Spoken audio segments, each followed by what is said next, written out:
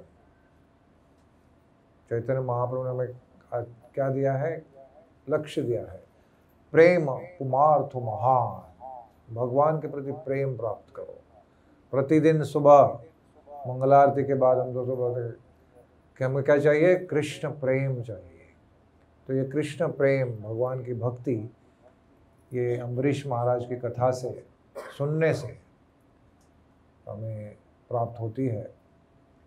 अभी अम्बरीश महाराज का जब ये थोड़े से 2 मिनट बाकी, उसमें एक आपको प्रेजेंट डे कहानी बताता कि अम्बरीश महाराज को जब दुर्वासा मुनि शरण हो गए, तो अम्बरीश महाराज ने तो सोचा नहीं कि ये तो अच्छा नहीं हुआ कि उन्होंने मुझे चरण पकड़ लिए, उनको बहुत बुरा लगा। लेकिन सब कुछ होने के बाद वो सोचने लगे, अरे मैं इतना शक्तिशाली हो गया, इतनी शक्ति कहाँ से आ गई, ऐसे वो सोच रहे हैं। बिना मैंने कुछ किया, मैंने कोई तपस्या नहीं की, कुछ नहीं किया, मैंने खाली भगवान की भक्ति की है। हाथों से मंदिर का मार्जन किया है, आँखों से भगवान के दर्शन किए हैं, नासिका से मैंने भगवान के जो अर्पित तुलसी है उसको सूंघा है, मेरे भुजाओं से मैंने भक्तों को आलिंगन दिया है, मेरे पैरों से मैं तीर्थ क्षेत्रों में गया हूँ, मंदिरों में गया हूँ, मेरे कानों से मैंने भगवत कथा सुनी है, मेरी वाचा से मैंने भगवान की कथा की है। तो इस प्रकार से हर जो इंद्रिय हैं उसको भगवान के सेवा में समर्पित किया, यहाँ तक कि हर इच्छा को भगवान की, ये सबसे डिफिकल्ट है, डिजायर्स, हर इच्छा को भगवान को समर्पित किया, अपनी कोई इच्छा नहीं। ये सबसे कठिन कार्य अम्बरीश महाराज ने किया था, और इसी के कारण वो इतने शक्तिशाली हो गए कि वो ब्रह्मदंड दुर्वासा मुनि का, जिसको सब लोग भयभीत थे, जिसके कारण उसको कुछ नहीं कर सके। तो भक्त इतने शक्तिशाली होने के बाद भी वो ये नहीं सोचता कि मैं शक्तिशाली हो गया। जैसे प्रभुपाद जब वे भारत में थे, प्रचार करने का प्रयास कर रहे थे, तो सब कुछ उनका गवा गया। मतलब फैक्ट्री बंद हो गई, बिजनेस खत्म हो गया, परिवार उथल पुथल हो गया। सब कुछ होने के बाद भी उनका लक्ष्य एक ही था, भगवान की कथा को सुनाना, भगवान की जो वाणी है उसको पाश्चात्य देश में पहुंचाना।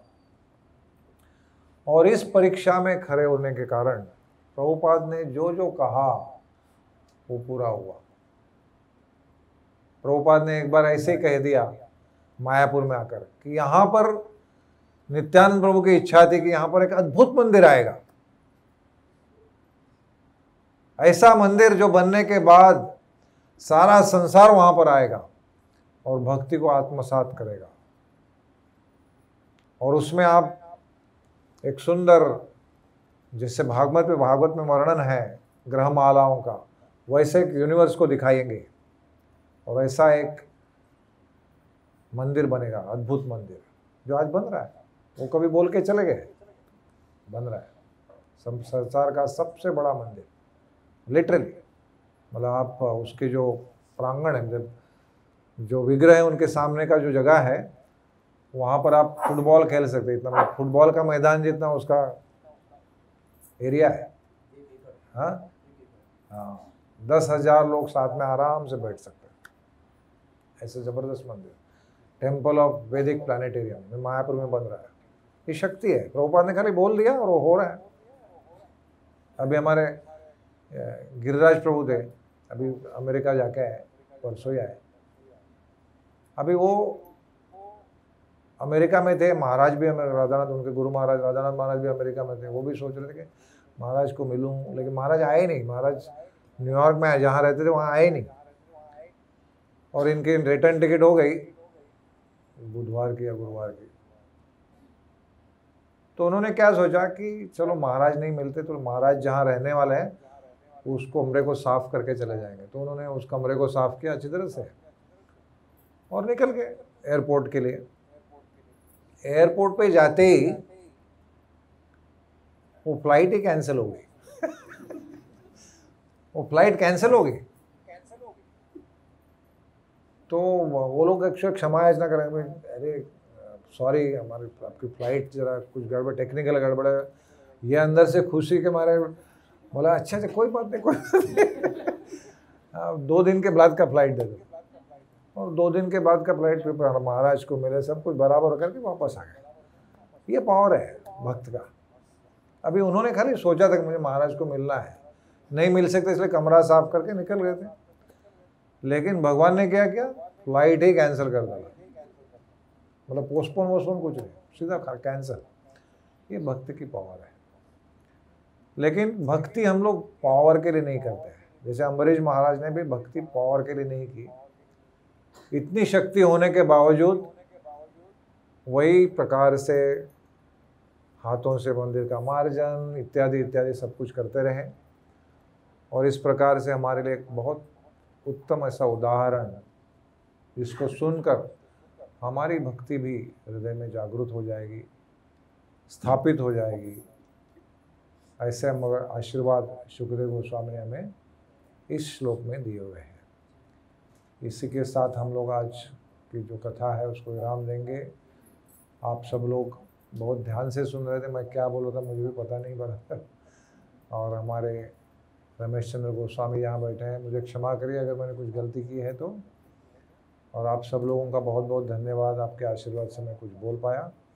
हरे कृष्णा हरे कृष्णा हरे कृष्णा कृष्णा कृष्णा हरे हरे, हरे राम राम राम। श्रील प्रभुपाद की जय। ग्रंथराज श्रीमद् भागवतम की जय। हरे